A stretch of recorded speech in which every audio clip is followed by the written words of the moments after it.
ஸ்ருதி இன்னமும் மாதம்பட்டி ரங்கராஜோட தான் வாழ்ந்துட்டு இருக்காங்க. அதுதான் ஒரு அதிர்ச்சிக்குரிய ஒரு விஷயமா இருக்கு. எனக்கு தெரிஞ்சு இந்நேரத்துக்கு அவர் இந்த டிஎன்ஏ டெஸ்ட் வந்ததுக்கு இந்நேரத்துக்கு அது அப்பீல் போயிருப்பாரு தான் தோணுது.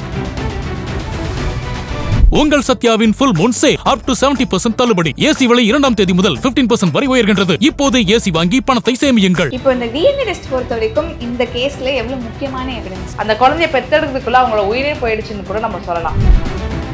ஜாய் கிருஷ்ணா அவர்கள் முன்னாடி கிரிமினல் கேஸும் ஃபைல் பண்ணாங்க. மென்டல் அகானி இல்லாம ஹராஸ்மெண்ட்ல இருந்து எல்லாமே ஃபேஸ் பண்ணிருக்காங்க. கல்யாணம் பண்ணி என்னை ஏமாத்திட்டாரு அப்படின்னு சொல்லிட்டு ஃபைல் பண்ணாங்க. கல்யாணம் பண்ணி விட்டுட்டு போயிட்டாரு ஃபைல் பண்ணாங்க. அப்புறம் மெயின்டெனன்ஸ் கேட்டு ஃபைல் பண்ணாங்க. இந்த குழந்தை எந்தே இல்லை அப்படின்ற மாதிரி ஒரு இது வந்து ப்ராப்பரான ஒரு மேரேஜ் கிடையாது அப்படின்னும் போது ஜாய் கிருஷ்ணா சட்டப்பூர்வமான மனைவி கிடையாது. ஆனா என்னை ஏமாத்திட்டாரு, என்னை அடிச்சிருக்காரு, துன்புறுத்திருக்காரு, எனக்கு காம்பன்சேஷன் வேணும்னு சொல்லிட்டு ஒரு 50 கோடி கூட கேட்கலாம். எந்த ஒரு பெண்களா இருந்தாலுமே இந்த மாதிரி ஏமாறக்கூடாது. பெண்களுக்கு பெண்கள் தான் எதிரியே. தான் கணவர் இன்னொரு பொண்ணை பார்த்தாலே சில பெண்களால் ஏற்றுக்க முடியாது. அதில் ஒரு ஜெல்லஸாக பாசிட்டிவாக ஆகும். தன்னோட கணவர் இன்னொரு பொண்ணு கூட போயிட்டு கல்யாணம் பண்ணி ஒரு குழந்தையே பெற்றுட்டாரு அப்படின்னும் பொழுது அது எந்த பெண்ணாலையும் ஏற்றுக்க முடியாது.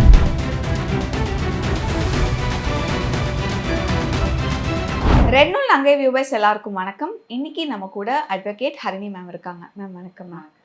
மேம் ஜாய் கிறிஸ்டல்டா அவங்களுடைய கேஸ் கிட்டத்தட்ட ஒரு கிளைமேக்ஸ் கிட்டத்தட்ட நெருங்கிருச்சு. டிஎன்ஏ டெஸ்ட் அப்படிங்கிற அந்த ரிசல்ட் அப்படிங்கிறது நேற்று வந்திருக்கு. அண்ட் அதில் மாதம்பட்டி ரங்கராஜ் அவர்கள் தான் அந்த குழந்தையுடைய பயாலஜிக்கல் ஃபாதர் அப்படிங்கிறதுமே வந்து ப்ரூவ் ஆயிருக்கு. அண்ட் இதை பற்றி ஜாய் கிறிஸ்டல்டா அவர்களுமே அவங்களோட சோஷியல் மீடியாவில் ரொம்ப உருக்கமான ஒரு பதிவுமே வந்து போட்டிருந்தாங்க. இது எப்படி மேம் ஜாய் கிறிஸ்டல்டா, அதாவது தன் பக்கம் நியாயம் இருந்தால் ஒரு பெண் வந்து போராடி லீகலி ஒரு மிகப்பெரிய வெற்றி அடைய முடியும் அப்படிங்கிறதுக்கு இது ஒரு எக்ஸாம்பிளாக எடுத்துக்கலாம். ஆக்சுவலி நீங்கள் சொன்ன மாதிரி ஜாய் கிறிஸ்டலா இதில் வெற்றி அடைஞ்சிட்டாங்கன்ட்டு ஒரு பக்கம் எடுத்துக்கலாம். அதே மாதிரி எந்த ஒரு பெண்களாக இருந்தாலுமே இந்த மாதிரி ஏமாறக்கூடாதுன்ட்டு நம்ம புரிஞ்சுக்கணும்.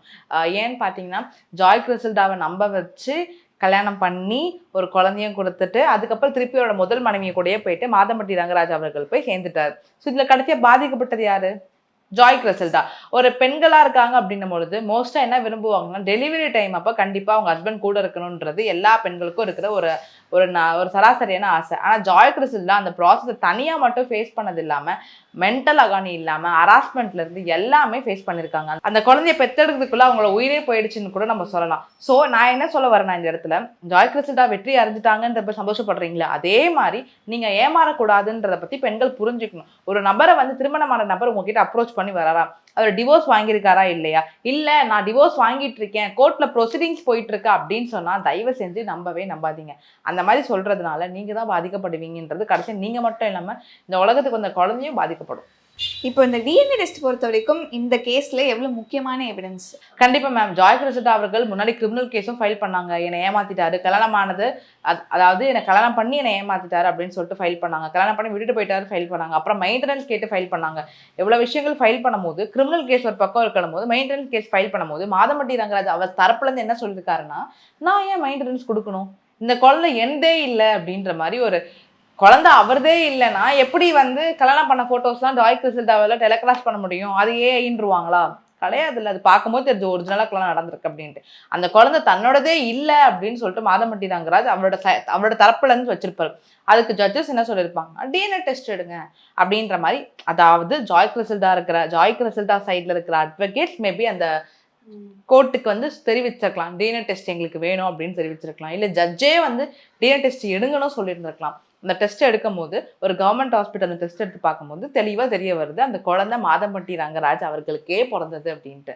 இப்போ இந்த கேஸ் ஆல்ரெடி நீங்க சொல்லும் போது ஒரு பக்கம் டொமஸ்டிக் வயலன்ஸ் இருக்கு, அபார்ட் பண்ண சொல்லி ரொம்ப த்ரெட்டன் பண்ணிருக்காங்க, அபார்ஷன்ஸ் நடந்திருக்கு அப்படின்னுமே சொல்லியிருக்காங்க. இப்போ முதல்ல இந்த டிஎன்ஏ டெஸ்ட் வந்ததுனால இந்த கேஸ் முதல்ல இந்த கிரிமினல் சைட் ஃபர்ஸ்ட் ஃபோக்கஸ் ஆகுமா இல்லை சைல்டோட ரைட்ஸ் ஃபோக்கஸ் ஆகுமா?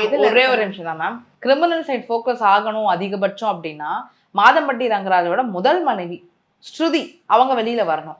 வெளியில வந்துட்டு நான் உயிரோட இருக்கும் பொழுதே நான் என் கூட ஒன்னா வாழும் பொழுது என்கிட்ட டிவோர்ஸ் வாங்காமையே இன்னொரு பொண்ணை அவர் கல்யாணம் பண்ணியிருக்காரு, அது கிரிமினல் அஃபென்ஸ் அப்படின்னு சொல்லிட்டு மாதம்பட்டி ரங்கராஜோட முதல் மனைவி ஸ்ருதி அவங்க வந்து ஒரு கம்ப்ளைண்ட் கொடுத்தாங்கன்னு வைங்களேன், இந்நேரத்துக்கு அவர் கண்டிப்பா ஜெயிலுக்குள்ளதான் இருந்திருப்பாரு.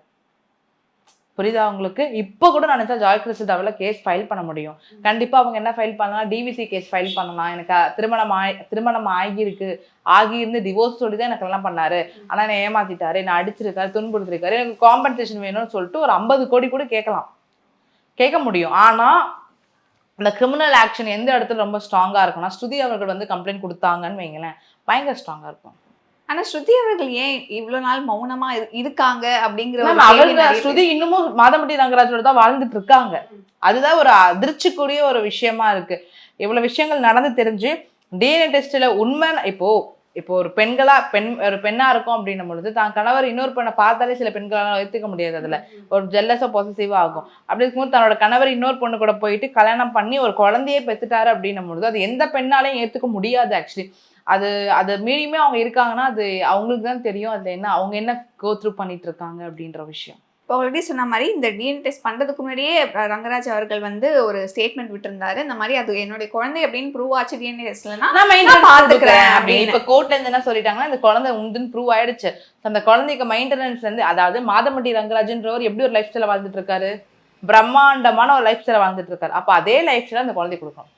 அந்த குழந்தை இல்லெஜிட்டிமேட்டான குழந்தையா இருந்தாலுமே அந்த குழந்தைக்கு ரைட் டு லைஃப் எல்லாமே இருக்கு. மாதம்பட்டி ரங்கராஜ் எந்த அளவுக்கு வாழ்றாரோ அதே அளவுக்கு வாழ்றதுக்கான லக்ஸுரியான வாழ்றதுக்கான உரிமைகள் எல்லாமே இருக்கு. ஆனா அவருக்கு எல்லாருக்கும் இருக்க கேள்வி எந்த தைரியத்துலன்னு அவருக்கு நல்லா தெரிஞ்சிருக்கு அது கண்டிப்பா தன்னுடைய குழந்தை தான். பட் எந்த தைரியத்துல அவர் அந்த ஒரு ஸ்டேட்மெண்ட்டை விட்டாரு அப்படிங்கிற ஒரு மிகப்பெரிய கேள்வி இருந்திருக்கு. ஒருவேளை ஜாய் சட்டத்தின்படி தப்பிக்கவே முடியாது மேம். யாரா இருந்தாலும் தப்பிக்க முடியாது. சிஎம் நம்மளோட சிஎம் சாரே தப்பு பண்ணாலுமே தப்பிக்க முடியாது.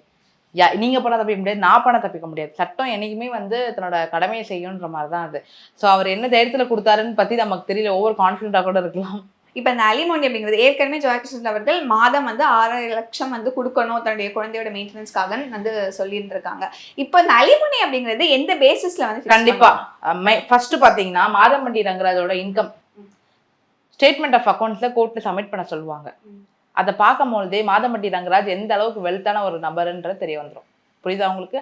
மாதம்பட்டி ரங்கராஜ் எந்த அளவுக்கு ஒரு வசதியான இருக்கிற இடமா இருக்காரு, எந்த அளவுக்கு ஒரு வெல்த்துனும் பார்த்தீங்கன்னா அழகா தெரிய வந்துடும். அதை வச்சு கோர்ட் வந்து இந்த குழந்தைக்கு இந்த நீட்லாம் இருக்குன்னு சொல்லிட்டு கண்டிப்பா ஜாய் கிறிஸ்டல் ஃபைல் பண்ணுவாங்க. ஃபைல் பண்ணும்போது இப்போ மாதம்பட்டி ரங்கராஜ் ஒரு மாசத்துக்கே ஒரு 10 கோடி 20 கோடி டர்ன் வாங்குறாரு அப்படின்னும் பொழுது அந்த குழந்தைக்கு கண்டிப்பா ஒரு 6 லட்சம் ஏன் 10 லட்சம் கொடுக்கலாமே, தப்பு இல்லையே. இதுவே வந்து ஒரு 50,000 ரூபாய் சம்பாதிக்கிற நபரா இருக்காங்கன்னா தான் குழந்தைக்கு 20,000 ரூபாய் வாங்கலாம். 10 கோடி 20 கோடி வாங்குற சம்பாதிக்கிற நபரா இருந்தாருன்னா ஒரு குழந்தைக்கு 10 லட்சம் கொடுக்க முடியாதா? அதுக்கு மேலே கொடுக்கலாம்ல. அதை கண்டிப்பா கோர்ட் கன்சிடர் பண்ணும். இப்போ ஒருவேளை அவர் சரியா வந்து இந்த மாதங்கள்ல வந்து அலிமணி கொடுக்கல, ஏமாத்துறாரு, இல்ல கொடுக்க ரெடியா இல்ல, ஏதாவது பிரச்சனைகள் வருதுன்னா என்ன நடக்கும்? கண்டிப்பா அவரை அரெஸ்ட் பண்ணிடுவாங்க, வாரண்ட் இஷ்யூ பண்றவாங்க கோர்ட். அந்த மாதிரி அவர் இப்போ ஜட்ஜு வந்து இப்போ தீர்ப்பு கொடுத்துட்டாங்கன்னு வச்சுக்கோங்க, மெயின்டெனன்ஸ் மாதம் அவளுக்கு கொடுக்கணும் இந்த குழந்தைக்குன்ட்டு. அந்த மாதம் அந்த ஃபீஸ் அந்த மாதம் அந்த அமௌண்ட்டை கரெக்டாக கிரெடிட் பண்ணணும். அப்படி பண்ணலை அப்படின்னும் பொழுது மாதம்பட்டி ரங்கராஜோட ப்ராப்பர்ட்டி எல்லாமே என்ன பண்ணுவாங்கன்னா அட்டாச் பண்ணுவாங்க கோர்ட்டில். அட்டாச் பண்ணிட்டதுக்கப்புறமும் அவர் கொடுக்க மாட்டுறாரு, ப்ராப்பராக பண்ண மாட்டேங்கிறாரு அப்படின்னும் பொழுது அவர் வந்து வாரண்ட் இஷ்யூ பண்ணி மேக்ஸிமம் 1 இயர் இம்ப்ரிசன்மெண்ட் கிடைக்க ஏற்பட வாய்ப்புகள் இருக்குது. அவ்வளோ பெரிய பதவியில் இருக்கிறவர் 1 இயர் இம்ப்ரிசன்மெண்ட் போக முடியுமா? ஸோ கொடுத்துருவாரு தான் நம்ம நினைக்கிறோம். அதே மாதிரி அவரோட சைடு எனக்கு தெரிஞ்சு இந்நேரத்துக்கு அவர் இந்த டிஎன்ஏ டெஸ்ட் வந்ததுக்கு இந்நேரத்துக்கு அது அப்பீல் போயிருப்பாரு தான் தோணுது. ஹாஸ்பிட்டலில் சொன்ன ஜட்மெண்ட்டே தப்புன்னு எனக்கு ஃபீல் ஆகுது. ஹாஸ்பிட்டலில் ஏதோ கோல்மால் நடந்திருக்கு அப்படின்னு சொல்லி கூட மாதம்பட்டி ரங்கராஜ் அவர்கள் போகிறதுக்கான வாய்ப்புகள் இருக்கு. ஏன்னா எல்லாத்துக்குமே நம்ம அப்பீல் போகலாம் இல்லைங்க கேஸ். அதாவது இந்த ஜட்மெண்ட்டை சேலஞ்ச் கூட பண்ணலாம். அதாவது அப்பீல் நான் சொல்றதை தாண்டி இப்போ வந்து மெயின்டெனன்ஸ் கேஸ் நீங்க கொடுக்கணும், மெயின்டெனன்ஸ் கொடுத்து தான் ஆகணும்னு சொல்லிட்டு கோர்ட்ல கிராண்ட் பண்ணிட்டாலுமே அதை சேலஞ்ச் பண்ணி அவர் போகலாம்ல, ஸ்டே ஆர்டர் வாங்க முடியும் அவரால். ஓகே. இப்போ இதனால தான் வந்து இந்த மாதிரி டிஎன்ஏ டெஸ்ட் எல்லாமே கவர்மெண்ட் ஹாஸ்பிட்டல்ல நடக்கிறதுக்கான காரணமே எந்த ஒரு ஏமாற்றமும் நடக்கக்கூடாதுன்றதுக்காக தான். Okay ma'am. இப்போ நீங்க ஆல்ரெடி சொன்னீங்க அப்பீல் போவாரு அப்படின்னு சொல்லியிருந்தீங்க. அப்பீல் இல்ல, இந்த கேஸை சேலஞ்ச் பண்ணி போவார். இப்போ ஒருவேளை ஜாய் கிறிஸ்டல் அவர்கள் வந்து 6 லட்சம் கேக்குறாங்க, ஒருவேளை அதுக்கு வந்து அவர் வந்து அவ்வளவு கொடுக்க முடியாது, இன்னும் கண்டிப்பா அவரோட வாதங்கள்லாம் கண்டிப்பா வைப்பார். அவரோட எவ்வளவு ஸ்டாண்டர்ட் ஆஃப் லிவிங் கிடையாது, 2 lakhs வேணா கொடுப்பேன் அப்படின்னு வேணா அவர் வாதங்கள். பிகாஸ் இப்ப டிஎன்ஏ டெஸ்ட்ல வந்துருச்சு வெளியில உண்மை என்னன்ட்டு. இதுக்கப்புறம் யாராலும் தப்பிக்க முடியாது. ஸோ இதுக்கப்புறம் அவர் என்ன யோசிப்பாருன்னா கொடுக்க வேண்டிய காசை எப்படி கம்மியா கொடுக்கலாம் வேணா யோசிப்பார். மேம் இன்னொரு சைடு வந்து இப்போ எல்லாருக்கும் தெரியும் இது வந்து ப்ராப்பரான ஒரு மேரேஜ் கிடையாது அப்படின்னும் போது இப்போ இந்த லால இப்போ இந்த குழந்தைக்கும் சரி ஜாய் கிறிஸ்டல் அவர்களுக்கும் சரி அவங்களுக்கு இருக்கக்கூடிய ரைட்ஸ் என்ன? ஏன்னா ஒரு ஒய்ஃப்க்கு இருக்கக்கூடிய ரைட்ஸ் ஒன்னே ஒண்ணுதான் மேம். என்னதான் நம்ம சொன்னாலுமே ஜாய் கிறிஸ்டல் சட்டப்பூர்வமான மனைவி கிடையாது. அவங்களுக்கு நடந்த திருமணமே வாய்டு. ஆனால் ஜாய் கிறிஸ்டல் இந்த இடத்துல என்ன வைக்கிறாங்கன்னா நாங்கள் ஜுடிஷியல் செப்பரேஷனில் இருக்கோம்னு சொல்லி தான் அவர் எங்களை வந்து மேரேஜ் பண்ணாரு, எல்லாமே செஞ்சாரு அப்படின்னு ஜாய் கிறிஸ்டல் அவரோட வாதங்கள்லாம் வைக்கிறாங்க. ஸோ அப்படி இருக்காங்க அப்படின்னும்போது குழந்தைக்கு கண்டிப்பாக 200% இப்போ மாதம்பட்டி ரங்கராஜுக்கு 2 ஆம்பளை பசங்க இருக்காங்க, அது இல்லாமல் இது ஒரு 3வது ஆம்பளை பிள்ளை. ஸோ அந்த 2 ஆம்பளை பிள்ளைங்களுக்கு எந்த அளவுக்கு சொத்து பிரியுதோ அதே அளவுக்கு இவருக்கு சொத்து வரும். 3வது பிறந்த மகனுக்கும் சொத்து கிடைக்கும், ப்ராப்பர்ட்டிலேருந்து எல்லாமே கிடைக்கும், லக்ஸரிஸ் லைஃப்லேருந்து எல்லாமே கொடுத்தே ஆகணும் மாதம்பட்டி ரங்கராஜ் அவர்கள். இப்போ முதல் 2 பசங்க நல்ல ஸ்கூல் தான் படிக்க வைப்பாரு, அதே ஈக்குவலுக்கு இந்த பையனை படிக்க வச்சாகணும். கண்டிப்பா அதுல எந்த ஒரு மாற்றமும் கிடையாது. அதே அளவுக்கு பார்த்தீங்கன்னா ஜாய் கிறிஸ்டலாக நடந்த சீட்டிங்கா இருக்கட்டும், ஏமாற்றமா இருக்கட்டும், இதுக்கு அவர் காம்பன்சேஷன் கொடுக்குற மாதிரியும் வரலாம். இப்போ ஜாய் கிறிஸ்டல் அவர்கள் மெயின்டெனன்ஸ் கேஸ் அவங்க தரப்புல இருந்தும் ஃபைல் பண்ணியிருந்திருப்பாங்க. ஏன்னா அவங்க வந்து இவரை நம்பி தானே அப்பார்ட்மெண்ட், அவ்வளோ பெரிய அப்பார்ட்மெண்ட் எடுத்து தங்கிட்டு இருக்காங்க. இப்போ அந்த அப்பார்ட்மெண்ட்லாம் யார் ரெண்ட் பே பண்றது? கண்டிப்பா ரைட்ஸ் இருக்கு. நான் என்ன சொல்றேன்னா ஏமாத்திருக்காரு இந்த இடத்துல. அப்படிதான் ஜாய் கிறிஸ்டல் அவர்கள் என்ன சொல்றாங்க, ஏமாத்தி தான் எனக்கு கல்யாணம் பண்ணாரு அப்படின்னு சொல்றாங்க. மேபி ஜாய் கிறிஸ்டல் அவர்கள் உனக்கு திருமணம் ஆயிருக்குன்னு எனக்கு தெரியும், நான் 2வது ஒய்ஃபா அவங்க கூட இருந்துக்கிறேன் அப்படின்னு சொல்லி பண்ணியிருந்தாங்கன்னா அதை வந்து மாதம்பட்டி ரங்கராஜெல்லாம் ப்ரூவ் பண்ண முடியுது அப்படின்னும் பொழுது அவங்க மெயின்டெனன்ஸ்லாம் பெரிய பெரிய லெவலில் கிளைம் பண்ண முடியாது.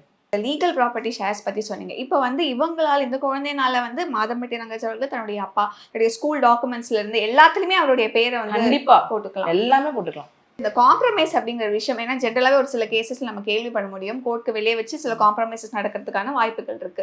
இதில் ஆல்ரெடி ஜாய் கிறிஸ்டல் சொல்லியிருந்தாங்க, என்னை வந்து மிரட்டுறாங்க, செட்டில்மெண்ட்டுக்கு வந்து மிரட்டுறாங்க, நான் பட் அதுக்கெல்லாம் பயப்பட மாட்டேன், நான் லீகலாக போகிறேன்னுமே சொல்லியிருந்தாங்க. இதுக்கப்புறம் ஒரு வேளை இந்த செட்டில்மெண்ட்டோ இல்லை காம்ப்ரமைஸ் அப்படிங்கிற விஷயம் வர்றதுக்கு வாய்ப்புகள் இருக்குமா? கண்டிப்பா இருக்க வாய்ப்புகள் இருக்குங்க. பிகாஸ் கோர்ட்ல இருந்துட்டு மாசம் ஒரு 10 லட்சம் பே பண்ண சொல்றாங்க அப்படின்னும் பொழுது மாதம்பட்டி ரங்கராஜ் அவர் தரப்புல இருந்து என்ன பண்ணுவாருன்னா 1 டைம் செட்டில்மெண்ட் பண்ண தான் பார்ப்பாரு.